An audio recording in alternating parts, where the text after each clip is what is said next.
As Germany invaded the neutral country of Belgium, no one foresaw how long the war would last and how gruesome the cost would be.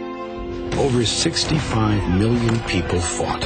Over 20 million were wounded. Between 9 and 10 million died on the battlefield, and another 20 million lost their lives due to hunger and disease related to the war.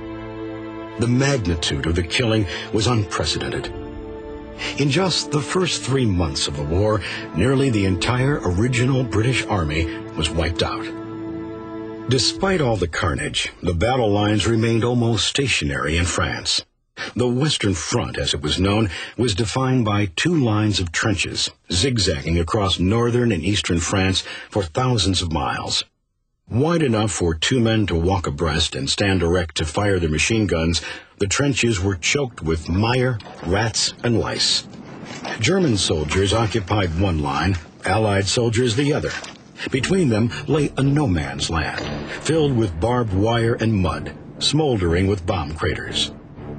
From time to time, soldiers would storm out of these trenches and attempt to overrun the enemy, only to be met with a hail of bullets. Both sides suffered hundreds of thousands of casualties while accomplishing practically nothing, as the battle lines remained essentially unchanged.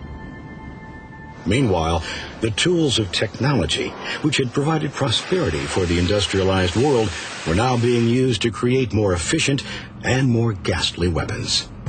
A soldier described the shocking sight of a machine gun that could fire 500 to 600 bullets per minute.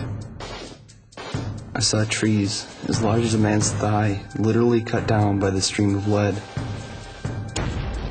In 1914, the German army deployed their new cannon against Belgium. Big Bertha, as it was called, could hurl an 1,800-pound shell 9 miles. A year later, at the Second Battle of Ypres, the Germans introduced poison gas to warfare. Soon, both sides used chemical weapons like chlorine, which suffocated its victims, or mustard gas that burned the skin and blinded its casualties. By 1916, the British Army began using tanks in battle with great success. Before long, however, German soldiers realized that flamethrowers, weapons that could shoot a stream of flaming gasoline, could be used to stop them. Balloons and then airplanes were converted into weapons of war. When Germany attacked the Belgian city of Liege in 1914, it was the first time civilians were killed by a warplane. Planes were fitted with machine guns and loaded with bombs, and soon began dueling in air-to-air combat. These dogfights became a common sight over the skies of Europe.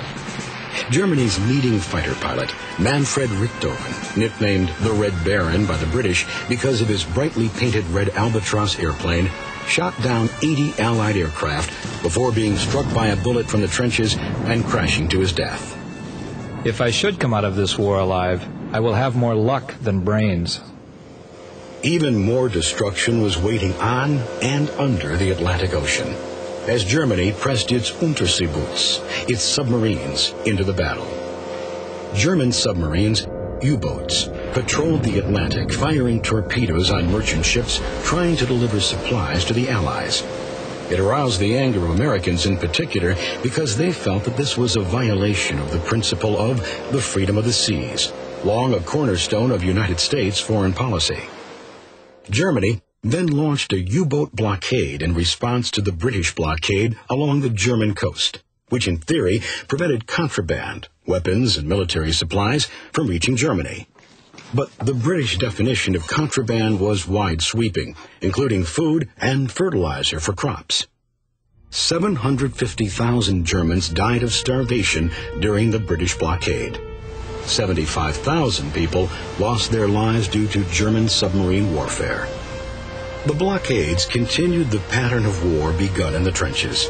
Everywhere, the fighting was inconclusive, while the new technologically advanced weapons made the lack of victories more devastating.